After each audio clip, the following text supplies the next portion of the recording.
In beautiful Pueblo, Colorado, the monsters have gathered at the Colorado State Fairgrounds as the United States Hot Rod Association brings Monster Truck Challenge high in the sky. And we've brought 7 of the top monster trucks anywhere in the world to Pueblo for Monster Truck Challenge. Now, the thin air at this altitude has caused a lot of problems with fuel systems, and the monster truck crews are constantly having to work to tune in, dial in, and get things set for this very, very tough track. Straight line racing, but a long set of cars and a hole in between. And you are here.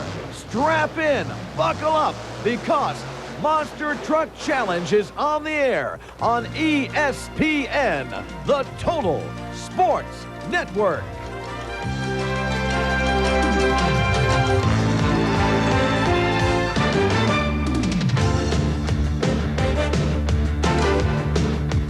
Pueblo, Colorado. It's in the foothills of the Rocky Mountains. Hey, they know something about horsepower in these parts.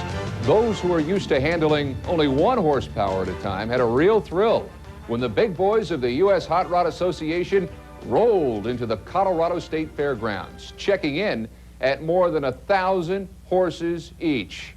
Hello again, everybody. I'm Ken Broo. Welcome to the USHRA's Monster Truck Challenge right here on ESPN, the Total Sports Network. Now, in addition to horsepower, the folks in Pueblo know all about thin air. You see, the higher you get above sea level, the less oxygen there is in the air. Hence the term, thin air. It forces fighter pilots to wear oxygen masks, and it had the monster truck crews in Pueblo tweaking the fuel systems to get the most powerful mixture of fuel and air. I guess you could say the monsters had a Rocky Mountain high when they got to Pueblo, but they were ready to race. When they got to the starting line, this is the way the lineup looked. David Morris covered the course in 4.33 seconds. That gave Equalizer a first-round bye as the fast qualifier. The wheel of Gravedigger again. Dennis Anderson suffered his 2nd injury of the season in the U.S. Hot Rod Association action in Louisville, Kentucky. He's going to face Rob Morris in 4-wheel crazy in the first round. Next up, we've got Carolina Crusher with Gary Wiggins subbing for his pal Gary Porter against Rob Grossman and King Crunch. Then Joe Johnson brings American Made to the line to take on Tuff-E-Nuff and Joey Pittman. Now, American Made didn't sound right during qualifying. The engine was running a little rough. We'll see if he's got things squared away as we go to Joe Lowe for all the first round play-by-play. Thanks, Ken. A sellout crowd here in Pueblo, Colorado as the Gravedigger comes up. The Gravedigger with Lyle Hancock aboard, and everybody's asking him, where's Dennis? Apparently overshot the set of cars that he was going for. He was trailing behind one of the other monster trucks and needed to make up some time. When he come down, basically, he had slid sideways, smashed into the wall there. He had gone to a restaurant to eat some dinner after the race was over that night, and he went to take a drink or something, and he coughed real hard. While in doing so, he had already had injured some of the ribs, and when he coughed so hard, it actually separated some of the rib cage, so he's going to be out for a little while. So Lyle Hancock back driving Digger while Dennis is out. He goes against Rob Morris in 4-wheel crazy. Now, Rob is out of Burleson, Texas, and you may not be too familiar with him, but he's no newcomer to our sport. I did this part-time for 2.5 years to promote a 4-wheel drive shop that I used to own, and then I started full-time with the Camel Series 2 years ago. And this is my, I guess you could say I've been doing it 5 years total. Now, tell us a little bit about 4-wheel crazy. Well, it's relatively a combination of the late technology and the old style leaf spring truck. It's light, it's fast, it works fairly well for what it is. We're undergoing some changes, but for right now we're going to stick with the plan. And that plan is to try to knock out the most feared monster truck in the world today, the Gravedigger. But this is not going to be the day for Rob Morris as the Gravedigger picks up the win. Lyle Hancock up in the Gravedigger over the first set of cars, over the second, completely clears them, and the Digger gets a win in race number 1. A great run for Lyle Hancock. He has certainly got this truck tuned in, dialed in, and ready to rock and roll. He moves on to round number 2 of Monster Truck Challenge. Lyle says it was no cakewalk. Well, it wasn't no easy one, I can tell you that. I got my heart pumping out there pretty good. The truck took a little bad bounce there right in the middle of the set. And, you know, I don't think it's going through my mind, so I don't want to go out this early in the round, you know, so I had to kind of stay with it. I hit that second set of cars. The front end was square, but the back end was. And, of course, I got twisted up going over this last set of cars, but it came out all right. The U.S. Hot Rod Association's Monster Truck Challenge. Our next race between Gary Wiggins and the Carolina Crusher out of Wadesboro, North Carolina, and King Crunch. King Crunch being driven by Rob Grossman. Rob out of Spring, Texas. They're on the starting line. Carolina Crusher, King Crunch, both Chevys. They're set to go. Carolina Crusher off the line. He has some handling problems. And Carolina Crusher first off the starting line, but U.S. Hot Rod Association rules state that you must launch over the cars with all 4 tires. And Gary Wiggins does not do that here. He has 2 way off to the side, and Gary Wiggins with the Carolina Crusher is disqualified. Well, it was basically my fault. We had a problem with the tires spinning on the rims, and we were hoping we could get by this time. We like taking out the hold easier, which really what I done is I got on the first set of cars and got a little squirrely, didn't get lined up for the second set, and I was disqualified. I knew I was time I done it. It's nobody's fault but my own. Well, the rules state that both front tires of the truck have to hit the set of cars. He came off the first set okay, but the second set, he only hit them with the 1 tire. He did not hit them with both front tires.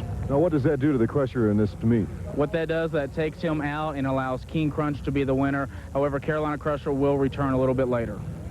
Now, what Jeff Morgan means is that the fans here in Pueblo will be treated to a consolation round later on in this program.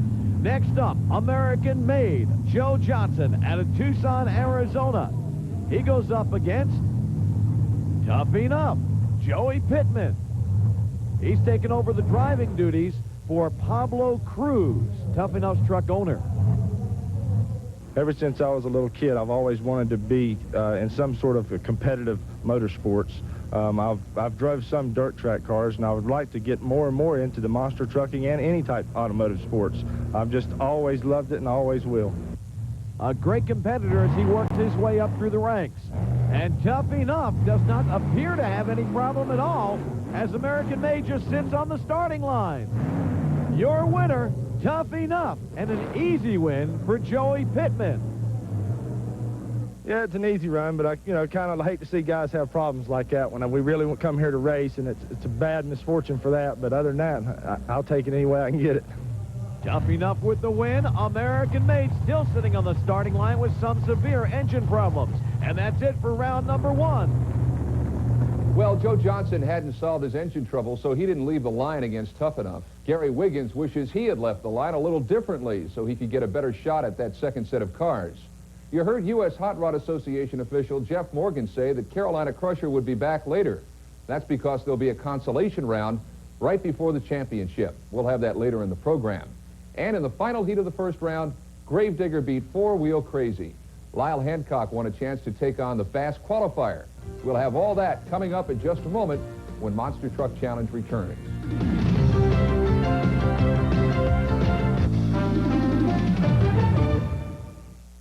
This ESPN program is brought to you by Smooth Bush Beer and easy drinking Bush Light.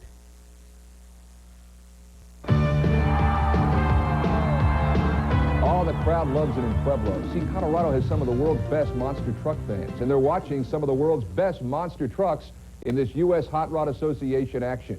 Now, as we make our way to the finals, you're going to hear more and more about the fuel mixture on these giant vehicles.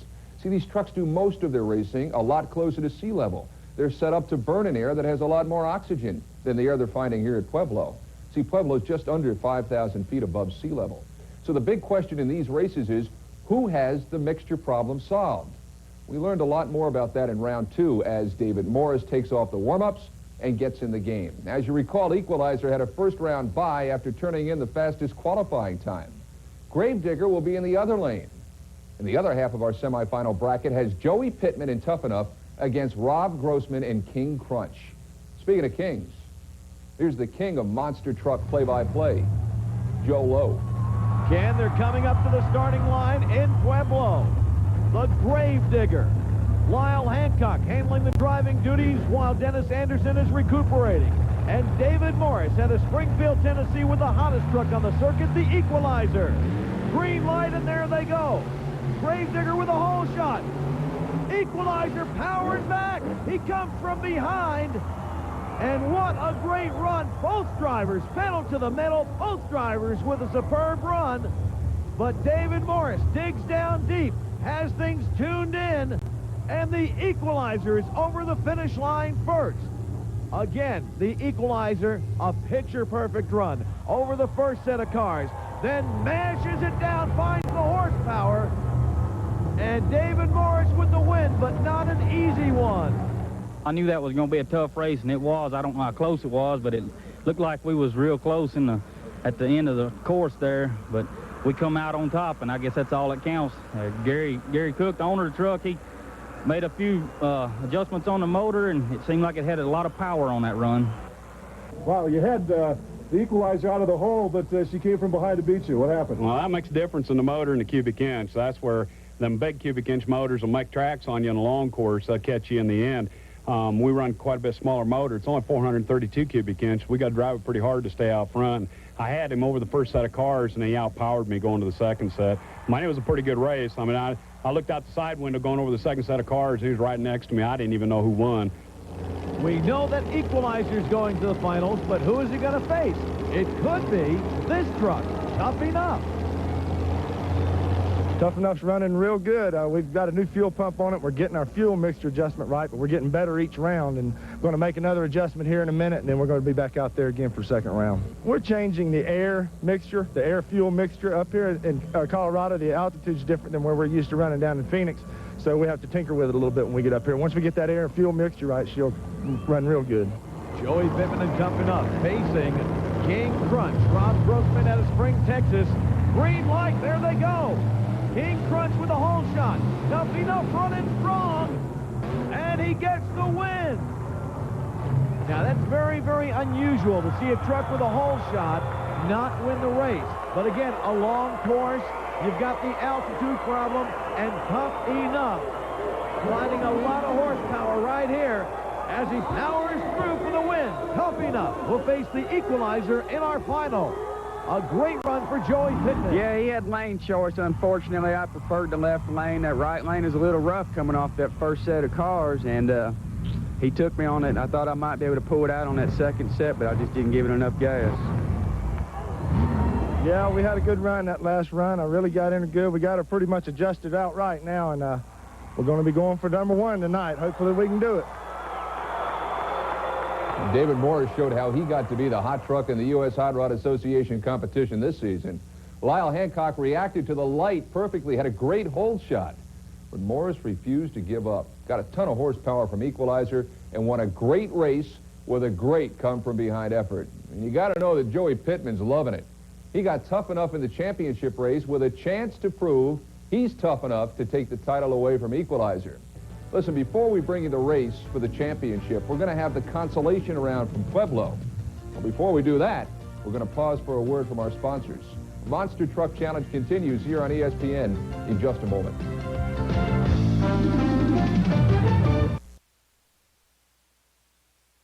Kind of a monster extra. We always give you your money's worth here on Monster Truck Challenge, and the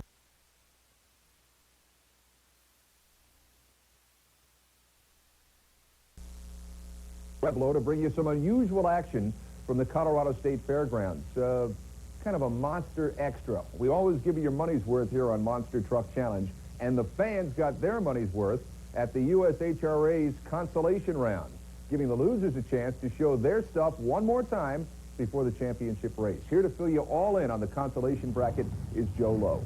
Thank you very much, Ken, and what a matchup. Rob Grossman, who was defeated by Tuff-E-Nuff, and Four Wheel Crazy will go against Gary Wiggins and the Carolina Crusher. He had handling problems. Watch for him to correct that. On the line, Carolina Crusher, Four Wheel Crazy, the green light, there they go. And the Carolina Crusher gets a hole shot. And the win, he keeps it over the cars, no problem whatsoever in handling. The win goes to Carolina Crusher. Gary Wiggins certainly has this track figured out this time. Whatever handling problems he had before, they're just not even showing up this time. Over the cars, a great run and a win in consolation round for the Carolina Crusher. And Crusher earns the right to face the Gravedigger for our consolation prize here in Pueblo, Colorado. The U.S. Hot Rod Association bringing you the best of the best on Monster Truck Challenge, Carolina Crusher. Gary Wiggins aboard, going against Lyle Hancock and the Gravedigger, both from North Carolina, way out west to show what they can do. Looking for that green light. Thumbs up, showtime. And Gravedigger with an incredible hole shot. It's almost like he could see the electricity run up the cord to the light. The win to Lyle Hancock and the Gravedigger. And Lyle Hancock drives the Gravedigger to the fastest time of the night, 4.13 seconds. Well, I had to go all out. I knew I was running against him last night. He gave me a tough run, and I wasn't going to lose twice in the same night, so I had to give it everything it got. Racing equalizer, I didn't have the good lane and a little smaller cubic inch motor, but I got the fans back here crazy going. Now, I'm never wanting to sign some autographs. I'm going to have to get going. All right, well, go ahead. Thanks. All right, boys.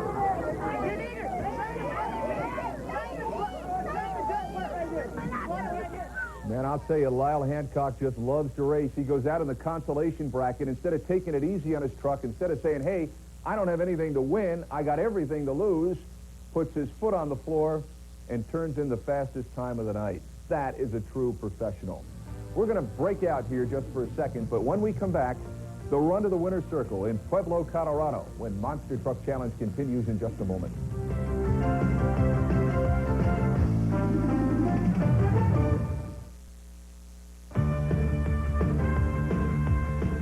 Only two monsters are left in Pueblo. Joey Pittman, the driver of Tuff-E-Nuff, has been talking a lot about his fuel mixture and trying to get it set right for the altitude in Pueblo. In the finals against Equalizer, he's got something else to worry about. David Morris has lane choice, and he wants the same lane Pittman's been running in all night long. So Tuff-E-Nuff has to cover some unknown territory between the start and finish line. When he was in the lane he's used to, Tuff-E-Nuff beat an American-made truck that wasn't feeling well, and then drove past King Crunch. Equalizer used the same lane to squeak past Gravedigger after a first-round bye. So it's Equalizer, and it's Tuff-E-Nuff, and it's Joe Lowe with the call of the championship race in Pueblo. We're down to two in Pueblo, Tuff-E-Nuff and Equalizer. One's going to go home the winner. Tuff-E-Nuff, piloted by Joey Pittman, taking over the driving duties for Pablo Cruz. And how do you prepare for a run against Equalizer?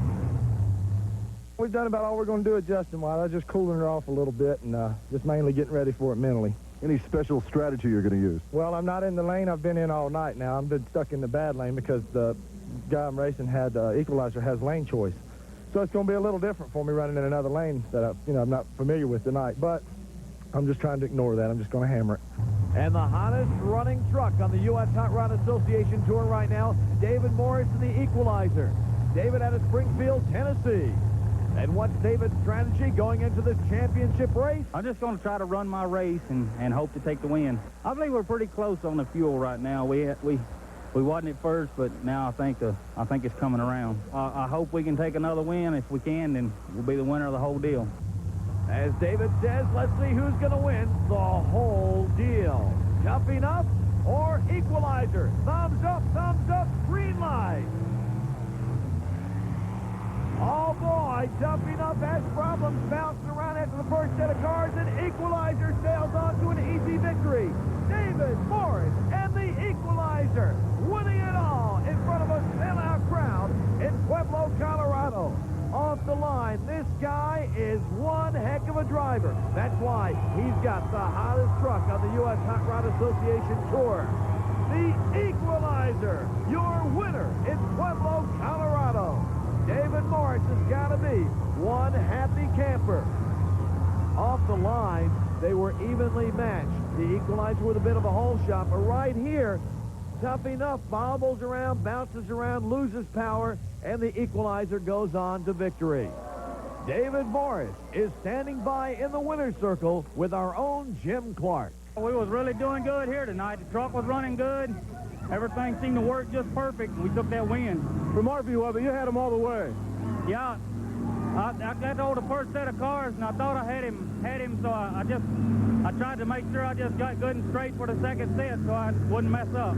The last show, we didn't have the engine tuned right for this altitude, and we made some changes today, and I believe they paid off. Looked like it was running pretty decent tonight. What were some of the changes that you did make? Well, with this high altitude, you have to lean the fuel mixture down. You don't have as much oxygen in the air at a higher altitude. So we didn't know how much to cut it down, so we just kept cutting it down. It just kept running better. You got a smile ear to ear. It looks like you're real happy about the win. Hey, you like to win them. That's what you're here for, to win, not like to win. Looks like you had some problems there on the final run. Yeah, I told you that lane on the right side was going to give me a rough bounce off the cars, but I got back in it the best I could, getting her straight for the second set because I didn't want to miss the second set, but we drove it out the best we could tonight. We're going to get us a better suspension, and then we won't have these problems. Won't matter how rough the course is. Pablo Cruz came up a little short here in Pueblo today. Yeah, it's our 4th year here. I thought we did pretty good, second place. Our new truck we're working on will hopefully be a little more competitive. Tell us about the new truck. Well, we're going with a 4-link with the Custer shocks like everybody else has been running. It seems to be the best suspension. It'll be a lot like Gravedigger and Carolina Crusher. A lot of the newer trucks, the new Bigfoots and stuff. And that's just the way these monster truck people are. Always trying to find a better suspension, a better way to go over the cars, a better way to win. Invent a better mousetrap, if you will. And one thing you can be sure of, you'll see the best here on the USHRA Monster Truck Challenge. I'll tell you this, David Morris's trophy collection's getting so big, the mantle in his house is going to fall down from all those trophies. He's consistently outlasting the competition this season in U.S. Hot Rod Association racing. Joe Lowe likes to call him Smiling Dave. I'd smile all the time, too, if I was having as much fun as David Morris. And let's tip our hats to Joey Pittman, too. Tuff-E-Nuff ran some great races in Pueblo. We'll have some final thoughts on Monster Truck Challenge after these messages.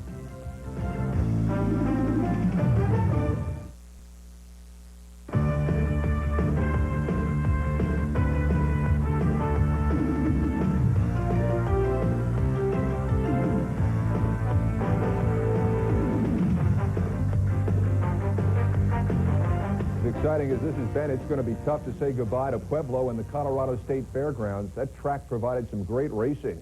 The Consolation bracket surprised everyone, featuring the fastest time of the night, 4.13 seconds by Lyle Hancock and Gravedigger.